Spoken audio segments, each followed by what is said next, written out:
Ink bottle ಕೊಟ್ಟರು.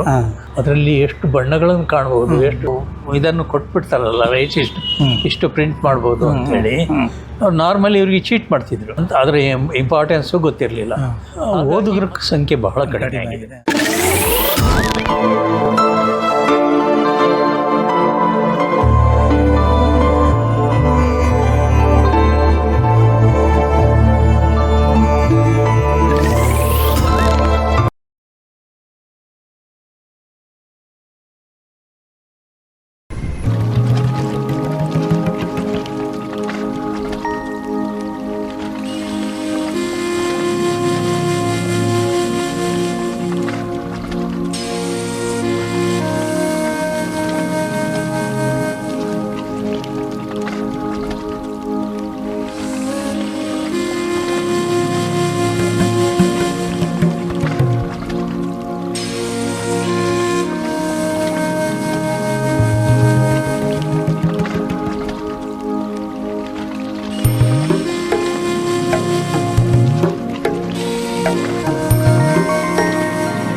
ನಿಮ್ಮನ್ನೊಂದು ವ್ಯಂಗ್ಯಚಿತ್ರಗಾರರು ವ್ಯಂಗ್ಯಚಿತ್ರಕಲೆ ಅಂಪ ಒಂದು ಚೌಕಟ್ಟಿನ ಒಳಗಡೆ ನಿಮ್ಮ ಹತ್ರ ಸ್ವಲ್ಪ ಮಾತಾಡಬೇಕು ಅಂತ. ನೀವೊಂದು ದೊಡ್ಡ ಸಮುದ್ರ ಇದ್ದಾಗ ನೀವು ಈ ಕ್ಷೇತ್ರದಲ್ಲಿ ನಾವೇನೊಂದು ಸಣ್ಣ ಒಂದು ಯೂಟ್ಯೂಬ್ ಚಾನಲ್ ಮಾಡ್ತಾ ಇದ್ದೇವೆ. ಇದರಲ್ಲಿ ನೀವೊಂದು ಅದರ ಬಗ್ಗೆ ನಿಮ್ಮ ಹತ್ರ ಮಾತಾಡ್ತಾ ಇದ್ದೇವೆ. ನನಗೆ ನಿಮ್ಮ ಬಗ್ಗೆ ತಿಳ್ಕೊಂಡಾಗ ನೀವು ಪುತ್ತೂರಿಂದ ಮಾಡುವಾಗ ನಿಮಗೆ ಒಬ್ಬರು ಕೆ ಹೆಬ್ಬಾರ್ ಅಂತ ಒಬ್ಬರು ಸಿಕ್ಕಿದ್ರು, ಮತ್ತು ಶಿಂಗಣ್ಣ ಖ್ಯಾತಿಯ ಕಾರ್ಟೂನಿಸ್ಟು ಅಲ್ಲಿ ನಿಮ್ಗೆ ಸಂಪರ್ಕ ಆದರೆ ಕನ್ನೆಪ್ಪಾಡಿ ರಾಮಕೃಷ್ಣ ಭಟ್ ಅಂತ ಅವರೇ ಫಸ್ಟ್ ನನಗೆ ಒಂದು ವಿನ್ಸರ್ & ನ್ಯೂಟನ್ ಬ್ರಷ್ ಕೊಟ್ಟು ಒಂದಷ್ಟು ಪೇಪರ್ ಕೊಟ್ಟರು, ಇಂಕ್ ಬಾಟ್ಲ್ ಕೊಟ್ಟರು, ಮತ್ತು ಇದರಲ್ಲಿ ನಿಮಗೆ ತೋಚಿದ್ದು ಒಂದಷ್ಟು ಇಲಸ್ಟ್ರೇಷನ್ ಮಾಡು, ಅದನ್ನು ನಾನು ಬೇಕಿದ್ರೆ ಇಲ್ಲಿಗೆ ತೋರಿಸ್ತೆ. ನಾನು ಕೆಲಸ ಹುಡುಕ್ತಾ ಇದ್ದೆ, ಹಾಗಾಗಿ ಅವರು ಸಿಕ್ಕಿದ್ರು. ಅವರು ಇದನ್ನು ಪೇಪರ್ಸ್ ಎಲ್ಲ ಕೊಟ್ಟು. ಆಗ ನಿಮಗೆ ಅವ್ರ ವಯಸ್ಸು ನಿಮಗೆ? ಆಗ ನನಗೆ 16 ವರ್ಷ. ಹಾಂ. ನೀವು PUC ಮಾಡಿದ್ರೆ? ಹೌದು, PUC ಒಂದು ಚಾಪ್ಟರ್ ಹೋಗಿತ್ತು, ಅದನ್ನು ಇದರಲ್ಲಿ ಮುಗಿಸಿದೆ. ಮತ್ತೆ ಉಳಿದ ಟೈಮ್ನಲ್ಲಿ ಏನೇನೋ ಸಿಕ್ಕಿದ್ರು, ಸುಮಾರಷ್ಟು ಪೇಂಟಿಂಗ್ಸು ಅದು ಇದೆಲ್ಲ ಸಣ್ಣ ಸಣ್ಣ ಆರ್ಡರ್ಸ್ ಎಲ್ಲ ಸಿಗ್ತಾಯಿತ್ತು. ಅದನ್ನೆಲ್ಲ ಮಾಡಿ ಅಷ್ಟೊತ್ತಿಗೆ ಆಗುವಾಗಲೇ ಅಲ್ಲಿ ನನ್ನ ತಂದೆಯವರು ಒಂದು ಕಡೆ ಕೆಲಸ ಮಾಡ್ತಾಯಿದ್ರು,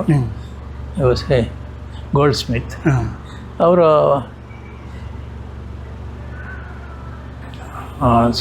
ಪಕ್ಕದ ಬಿಲ್ಡಿಂಗ್ನಲ್ಲೇ ಇವ್ರದ್ದು ಆಫೀಸ್ ಇತ್ತು. ಯಾರು ಕನ್ನೆಪ್ಪಾಡಿ ರಾಮಕೃಷ್ಣ ಲಾಯರ್ ಆಗಿದ್ದರು. ಅವರು ಲಾಯರ್ ಆಗಿದ್ದರು.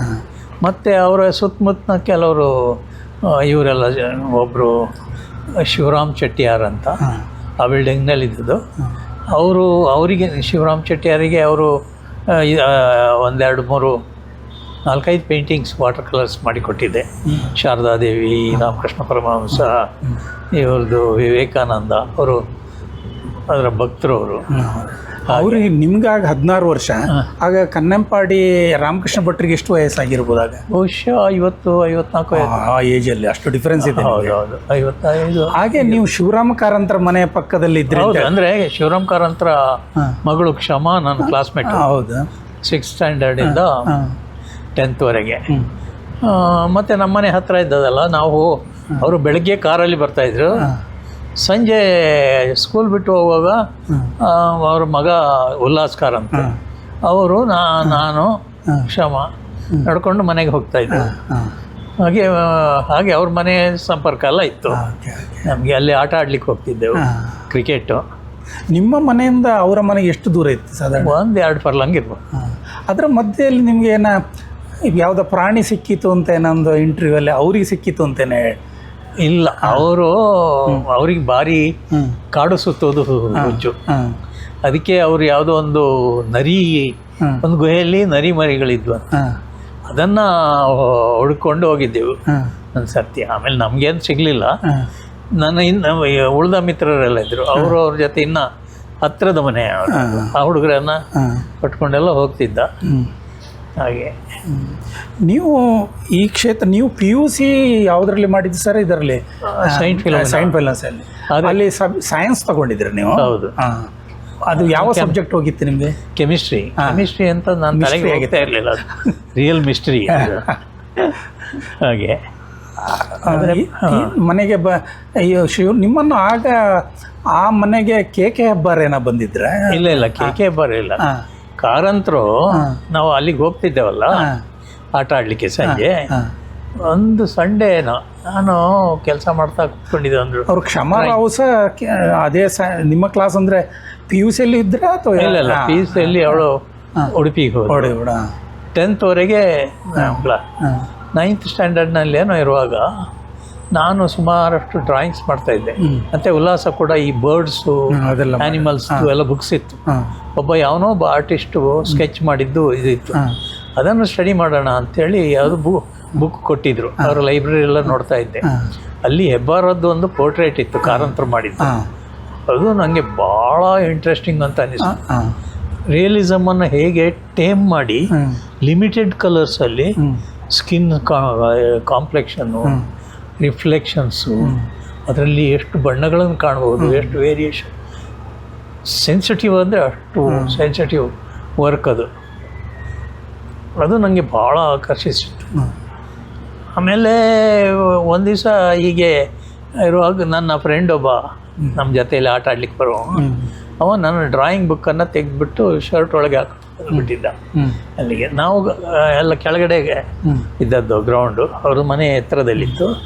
ಬಾಲವನ್ನು ನೋಡಿದ್ದೀರಾ ನೀವು? ಇಲ್ಲ, ನೋಡಿಲ್ಲ, ವಿಡಿಯೋದಲ್ಲೆಲ್ಲ ನೋಡಿದ್ದೇನೆ. ಹೌದು, ಗೇಟ್ ದಾಟಿದ ತಕ್ಷಣ ರೈಟ್ ಸೈಡ್ನಲ್ಲಿ ಒಂದು ಸಣ್ಣ ಗ್ರೌಂಡ್ ಇದೆ. ಆ ಗ್ರೌಂಡ್ನಲ್ಲಿ ನಾವು ಕ್ರಿಕೆಟ್ ಆಡ್ತಿದ್ದೆ.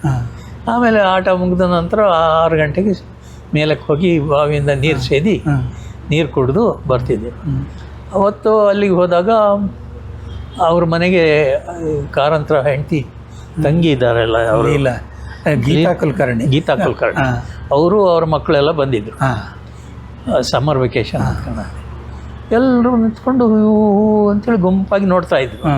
ನನಗೂ ಕುತೂಹಲದಿಂದ ನಾನು ಸುಮ್ಮನೆ ನೋಡಿದ್ರೆ ನನ್ನ ಡ್ರಾಯಿಂಗ್ ಬುಕ್ಕೇ ಇದೆ. ಅದು ಯಾರು? ನಿಮ್ಮ ಕ್ಲಾಸ್ಮೇಟ್ ತಗೊಂಡು ಬಂದು ಲೀಲಾ ಅವರಿಗೆ ಕೊಟ್ಟಿದ್ದೆ. ಯಾಕೆ ಹೀಗೆ ಕುತೂಹಲ?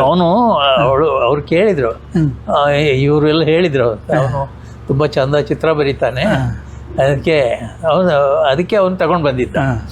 ಹಾಗೆ ಎಲ್ಲ ನೋಡಿ ಸ್ವಲ್ಪ ಹೊತ್ತಿನಲ್ಲಿ ಕಾರಂತರು ವಾಕ್ ಮುಗಿಸಿ ಬಂದು ಅವರು ಕೂತ್ಕೊಂಡು ನೋಡಿಬಿಟ್ಟು ಅಂತ ಹಾಗೆ ಹಿಂದಿನಿಂದ ಎಲ್ಲ ನಮ್ಮ ಕ್ಷಮಾಂದೇ ಚಿತ್ರ ಬರೆದ್ಬಿಟ್ಟಿದ್ದಾನೆ ಅವನು. ಡಾನ್ಸರ್ಸ್ ಒಂದು ಅಷ್ಟು ಇವುಗಳು ಸ್ಕೆಚಸ್ ಎಲ್ಲ ಮಾಡಿದ್ದೆ. ಆಮೇಲೆ ಆ ಸ್ಕೆಚಸ್ ನಿಮ್ಮ ಹತ್ರ ಇದೆಯಾ? ಈಗಿಲ್ಲ. ಇಲ್ಲ, ಅದು ಆಮೇಲೆ ಕಾರಂತರು ಅದರಲ್ಲಿ ನಾನು ಇಮ್ಯಾಜಿನರಿ ಲ್ಯಾಂಡ್ಸ್ಕೇಪ್ಸ್ ಮಾಡ್ತಿದ್ದೆ. ಸಿಂಪಲ್ ಸ್ಟ್ರೋಕ್ ಹಾಕಿ ನದಿ ಅಲ್ಲಿ ಮರದ ರಿಫ್ಲೆಕ್ಷನ್ಸು ಅದು ಇದೆಲ್ಲ ಮಾಡ್ತಾಯಿದ್ದೆ. ಅದೇನು ಒಂಥರ ತಲುಬು, ಅದಕ್ಕೆ ಇಂಥದ್ದು ಯಾರೇ ಡೈರೆಕ್ಷನ್ಸು ಏನು ಕೊಟ್ಟಿಲ್ಲ, ನನಗೆ ಹೀಗೆ ಬರಿಬೇಕು ಅಂತ ಅನಿಸ್ತು, ಅದು ಬರೀತಿದ್ದೆ.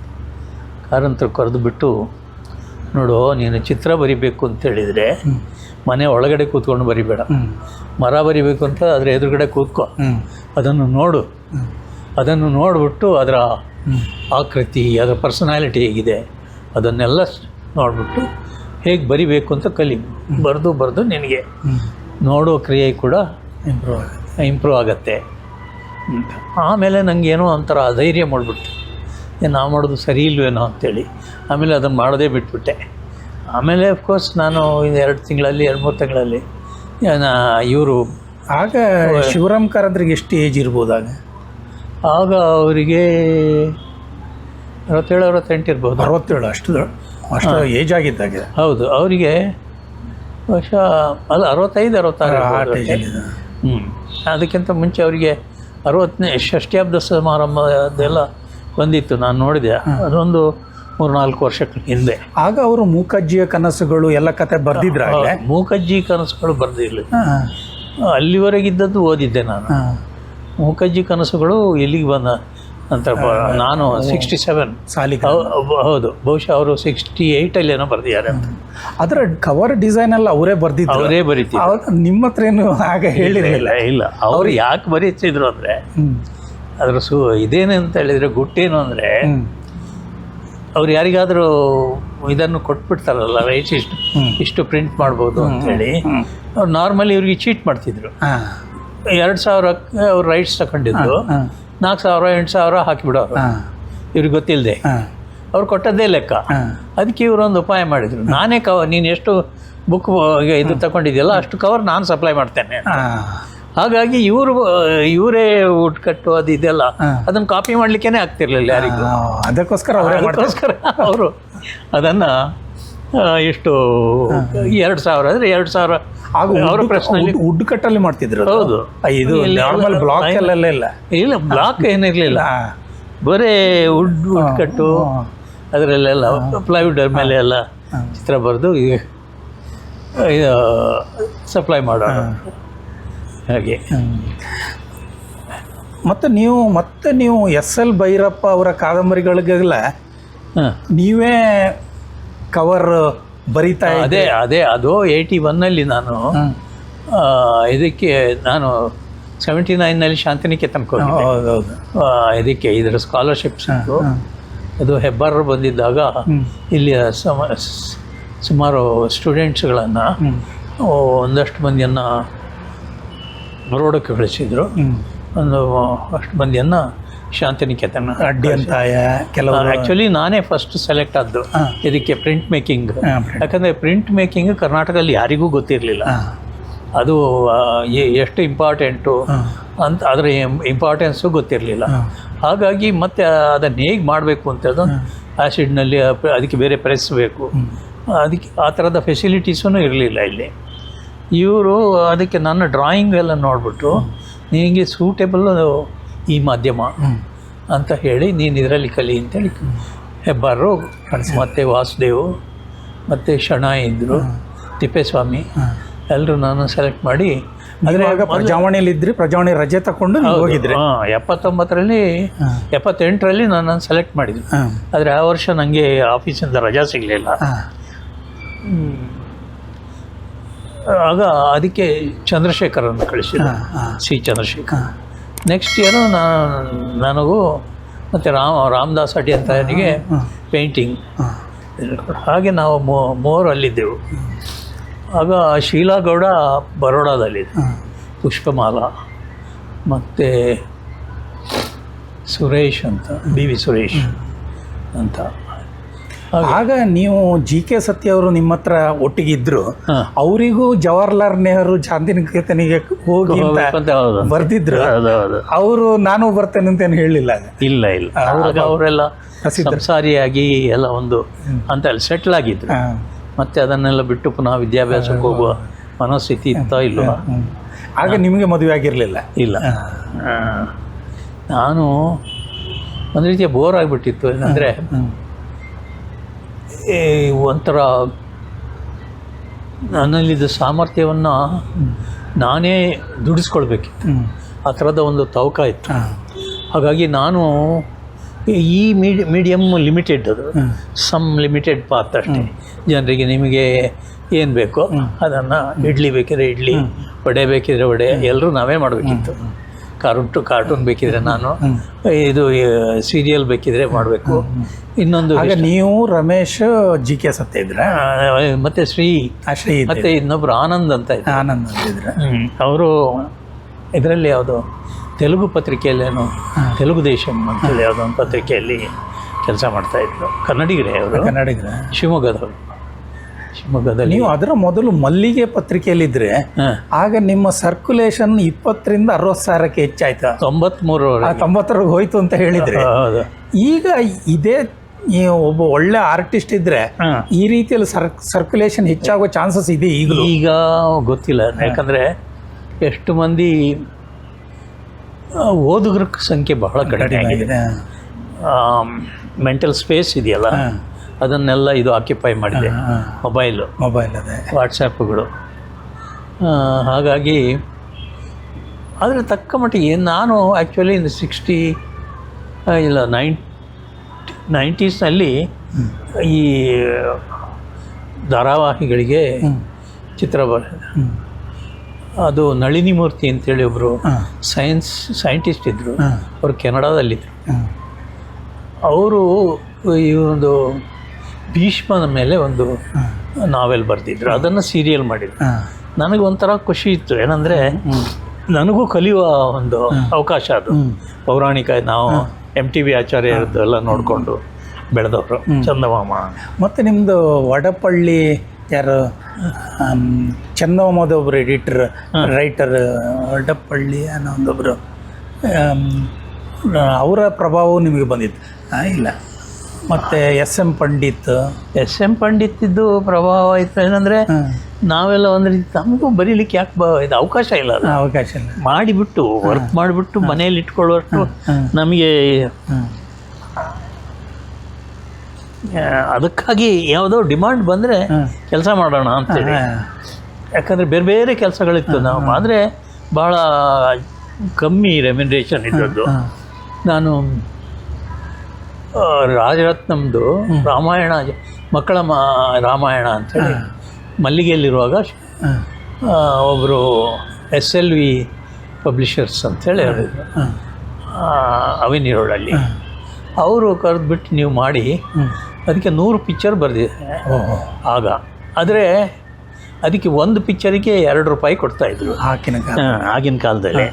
ನನಗೆ ಮಲ್ಲಿಗೆಯಲ್ಲಿ ಬರ್ತಿದ್ದ ಭಾಳ ₹100. ಸೊ ನನಗೆ ಆಗ ನಾಡಿಕೆರೆ ಕೃಷ್ಣರಾಯರಲ್ಲಿ GK ಸತ್ಯ ಬಿಟ್ಟಿದ್ರಾಗ ಅವ್ರು ಬಂದು ಸೇರಿದ ನಂತರ, ಅಲ್ಲಿ ಸ್ವಲ್ಪ ಸಮಯ ಗ್ಯಾಪ್ ಇತ್ತು. ಅದರಲ್ಲಿ ಯಾರೋ ಕೆಲವರೆಲ್ಲ ಆರ್ಟಿಸ್ಟ್ಗಳೆಲ್ಲ ಬಂದರು. ಅದರಿಂದ ಏನಾಗದೆ ಅದು 50 ಇದ್ದದ್ದು 27ಕ್ಕೆ ಇಳಿದಿತ್ತು ಸರ್ಕ್ಯುಲೇಷನ್. ಅದಕ್ಕೆ ನಾನು ಸೇರಿದ ನಂತರ ನಾನು 2.5 ವರ್ಷ ಕೆಲಸ ಮಾಡಿದೆ. ನಾನು ಸೇರುವಾಗ 27 ಇತ್ತು, ನಾನು ಬಿಡುವಾಗ 93,000. ಆಗ ಮಯೂರ 35 ಅಷ್ಟೇ. ಅವರಿಗೆ ಅಷ್ಟು ದೊಡ್ಡ ಸರ್ಕ್ಯುಲೇಷನ್ ನೆಟ್ವರ್ಕು ಎಲ್ಲ ಇದ್ದರೂ ಕೂಡ ಇವರು 1 ಲಕ್ಷ ಹೋಗ್ತಿತ್ತು. ಆದರೆ ಎದ್ದದ್ದೆಲ್ಲ ಎಲ್ಲೂ ಕಾಪೀಸ್ ಹಿಂದಕ್ಕೆ ಬರಬಾರ್ದು. ಆ ಥರದ BN ಗುಪ್ತಾ ಅವ್ರದ್ದು ಪಾಲಿಸಿ. ಆ ಸಮಯದಲ್ಲಿ ನೀವು ಹಡಪದರ ಸ್ಕೂಲಲ್ಲಿ? ಹೌದು. ಯಾಕಂದರೆ ನಾನು ಎಲ್ಲೂ ನನಗೆ ಟ್ರೈನಿಂಗ್ ಇರಲಿಲ್ಲ. ಏನು ಬರಿಬೇಕು, ಹೇಗೆ ಬರಿಬೇಕು. ಮತ್ತು ಇದು ಆಗ್ತಾನೆ ಬೆಂಗಳೂರು ಅರಳ್ತಾ ಇತ್ತು ಹೊಸ ಹೊಸ ದಿಕ್ಕುಗಳಿಗೆ. ಇಲ್ಲಿ ಗಾಂಧಿ ಬಜಾರ್ನಲ್ಲಿ ಕಲಾಮಂದಿರ ಮತ್ತು ಇವ್ರದ್ದು ಹಡಪದ್ದು ಟೀಚ್ ಮಾಡೋದು KF ಆರ್ಟ್ ಸೊಸೈಟಿ ಅಂತ ಮಿಣಜಿಗಿ ಅವ್ರದ್ದು ಹುಬ್ಳಿಯಲ್ಲಿದೆ. ಆಮೇಲೆ ಒಂದು ಬ್ರ್ಯಾಂಚ್ ಇಲ್ಲಿದೆ. ಹಾಗಾಗಿ ಮತ್ತು ಚಿತ್ರಕಲಾ ಪರಿಷತ್ತು ಮತ್ತು ಹೊಸತನಕ್ಕೆ ತೆರೆದುಕೊಳ್ತಾ ಇತ್ತು ಇದು ಬೆಂಗಳೂರು. ಲಾಟ್ ಆಫ್ ಕಾಂಪಿಟೇಷನ್ನು, ಅವಕಾಶಗಳೆಲ್ಲ ಇತ್ತು.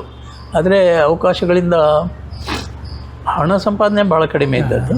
ನೀವು ಇವನ ಸಿನಿಮಾ ನೋಡ್ತಾ ಇದ್ರೆ ಹಿಂಬದಿ ನೋಡಿದರೆ ಹಡಪದವ್ರು ನನಗೆ ಯಾವುದು ಪರ್ಸೆಪ್ಷನ್ ಗೊತ್ತಿಲ್ಲ ಬಾ ಅಂತ ಹೇಳಿ ಕೊಟ್ಟು. ಹೌದು. ಅದು ಏನಾಯ್ತು ಅಂದರೆ, ನಾನು 68ಅಲ್ಲಿ ಇದಕ್ಕೆ ಕೂತ್ಕೊಂಡೆ, ಯಾವುದು ಹೈಯರ್ ಗ್ರೇಡ್ ಎಕ್ಸಾಮಿನೇಷನ್ ಆದ ನಂತರ ಫಸ್ಟ್ ಇಯರ್ ಡಿಪ್ಲೊಮಾಕ್ಕೆ ಕಲಾ ಪ್ರಥಮ ಅಂತ ಏನೋ ಅಂತಾರೆ ಅದಕ್ಕೆ. ಆ ಎಕ್ಸಾಮಿಗೆ ಕೊಡ್ಬೋದಿತ್ತು. ಆದರೆ ನನಗೆ ನನಗೆ ಇವ್ರ ಹತ್ರ ದಿನ ಹೋಗಿ ಕಲೀಲಿಕ್ಕೆ ಆಗ್ತಿರ್ಲಿಲ್ಲ. ಪರ್ಸ್ಪೆಕ್ಟಿವ್ ಒಂದು ನನಗೆ ಒಂಥರ ಕಬ್ಬಿಣದ ಕಡಲೆ ಅಂತೇಳಿ ಅನಿಸ್ತು. ಒಂಥರ ಅಂಜಿಕೆ ಇತ್ತು, ಫೇಲ್ ಆಗಿಬಿಟ್ರೆ ಕಷ್ಟ. ಆದರೆ ನೀವು ಥ್ರೂಔಟ್ ಫಸ್ಟ್ ರ್ಯಾಂಕಲ್ಲೆಲ್ಲ ಹೌದು ಹೌದು. ಫೈನಲಲ್ಲಿ ಮಾತ್ರ ಸೆಕೆಂಡ್ ರ್ಯಾಂಕ್. ಹೌದು. ಅಂದರೆ ನನಗೆ ಒಂದೇನಂದರೆ ರೆಪ್ಯುಟೇಷನ್ ಅಂದರೆ ಅವನು ಕಮರ್ಷಿಯಲ್ ಆರ್ಟಿಸ್ಟು ಅಂತ. ನಮ್ಮಲ್ಲಿ ಏನಂದರೆ ಈ ಥರದ ವಿಂಗಡಣೆ ಇತ್ತು. ಇಲಸ್ಟ್ರೇಟರ್ ಅಂದರೆ ಆ ಆರ್ಟಿಸ್ಟ್ಗಳೆಲ್ಲ ಅವನು ಕೇವಲ ಇಲಸ್ಟ್ರೇಟರ್ ಒಂಥರ ಕೇವಲ ದೃಷ್ಟಿ ಇರ್ತಿತ್ತು. ಆ್ಯಕ್ಚುಲಿ ಅದು ತಪ್ಪು. ಎಲ್ಲ ಫೀಲ್ಡಿಗೂ ಅದರದ್ದೇ ಡೆಪ್ತ್ ಮತ್ತು ಮಹತ್ವ ಎತ್ತರ ಇರುತ್ತೆ. ಇದು ವಿಜುವಲ್ ಆರ್ಟಲ್ಲಿ ಇದೊಂದು ಇದು ನಮಗೆಲ್ಲ ವೆಸ್ಟರ್ನಿಂದ ಬಂದದ್ದು. ಈ ಇಲಸ್ಟ್ರೇಷನ್ನ ಮೆಥಡಾಲಜಿ ಹೇಗೆ ಮಾಡ್ಬೋದು ಅದು ಇದೆಲ್ಲ.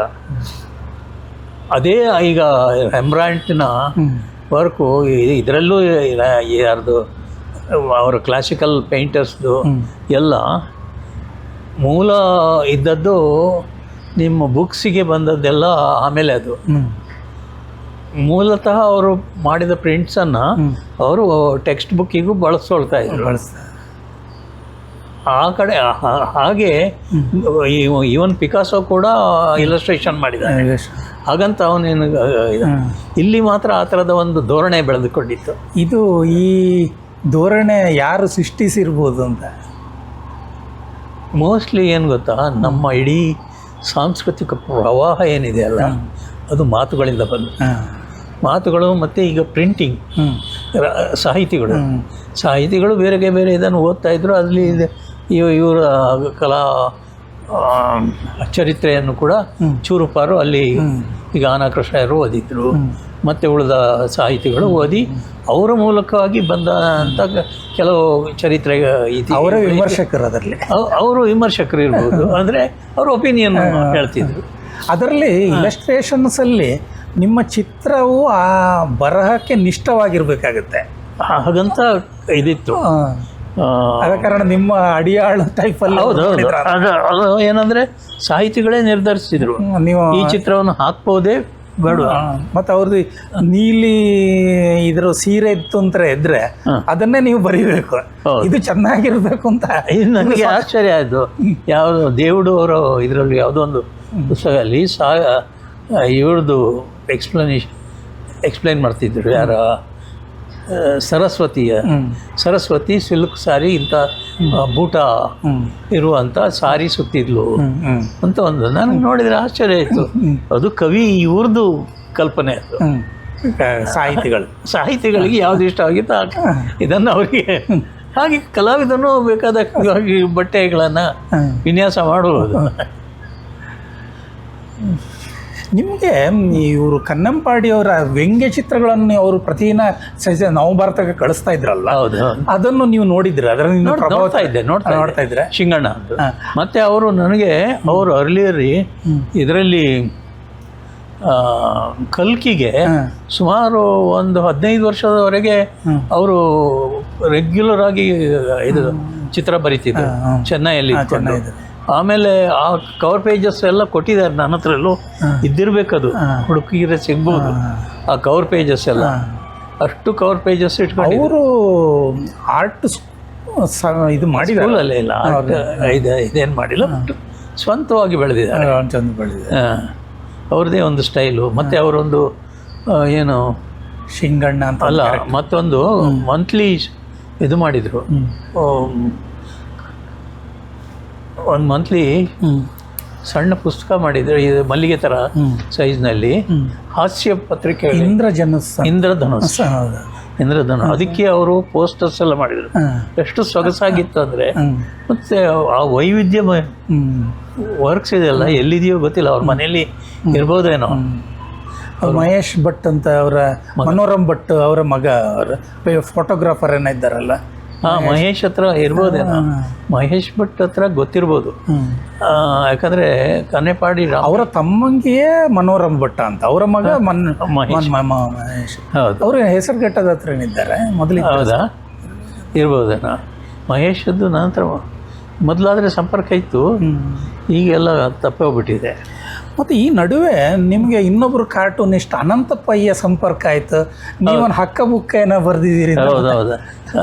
ಅನಂತ್ ಪೈ ಬೆಂಗಳೂರಿಗೆ ಬಂದಾಗೆಲ್ಲ ಸುಧಾಕ್ಕೆ ಒಂದು ಸರ್ತಿ ವಿಸಿಟ್ ಮಾಡಿ ನನ್ನ ಹತ್ರ ಕೂತ್ಕೊಂಡು ಒಂದು ಅರ್ಧ ಮುಕ್ಕಾಲು ಗಂಟೆ ಅದು ಇದು ಮಾತಾಡಿಕೊಂಡು, ಅವರು ನನಗೆ ನೆನಪಿದ್ದಾಗೆ ಅವರು ಕಾರ್ಕಳದಲ್ಲಿದ್ದಾಗ ಕಾರ್ಕಳದಿಂದ ಯಾವುದೋ ಒಂದು ಆಟೋಗ್ರಾಫ್ ಬುಕ್ಕಿಗೆ ಸುಮಾರು ಸಣ್ಣ ಸಣ್ಣ ಇಲಸ್ಟ್ರೇಷನ್ ಮಾಡಿದರು.